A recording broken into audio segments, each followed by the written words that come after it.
અમદાવાદના કૃષ્ણનગર વિસ્તારમાં ડ્રાય ફ્રૂટના વેપારીઓ સાથે છેતરપિંડી કરનાર આરોપી આખરે આવ્યો પોલીસ પકડવા. આરોપી આર્થિક ફાયદા માટે જીવિત પિતાને કથિત રીતે મૃત જાહેર કર્યો.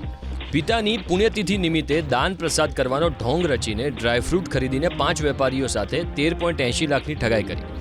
વેપારીને માલનો ઓર્ડર આપ્યા બાદ પૈસા ના આપીને છેતરપિંડી આચરી. ફરિયાદના આધારે કૃષ્ણનગર પોલીસે આરોપી હસમુખ જૈનની ધરપકડ કરી.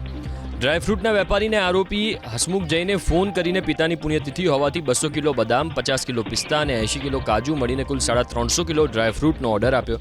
આ મોટા ઓર્ડર માટે 4.54 લાખની ચૂકવણી ચેકથી કરી આપવા માટેનો વાયદો કર્યો. જે ચેક મળ્યા બાદ ક્લિયર કરાવતા ધ્યાન આવ્યું કે તેની સાથે છેતરપિંડી થઈ.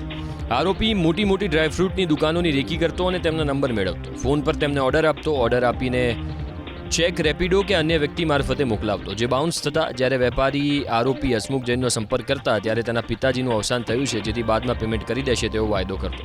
પોલીસ તપાસમાં ખુલ્યું કે આરોપી ડ્રાય ફ્રૂટનો માલ માર્કેટ કરતાં 200 રૂપિયા ઓછા ભાવે વેચાણ કરતો. ફરિયાદીની સાથે કુલ 4,54,000 રૂપિયાની છેતરપિંડી થઈ છે. અમારા ધ્યાને કુલ આવા 4 ભોગ બનનાર આવેલા છે અને ટોટલ જે બાકીના જે 4 છે એની સાથે 9 લાખથી વધારેની રકમની છેતરપિંડી આને જ કરેલી છે. અને કોઈ પાસે કરિયાણું લીધેલું છે, કોઈ પાસે ડ્રાયફ્રૂટ લીધેલું છે, એમાં બધામાં સેમ છે.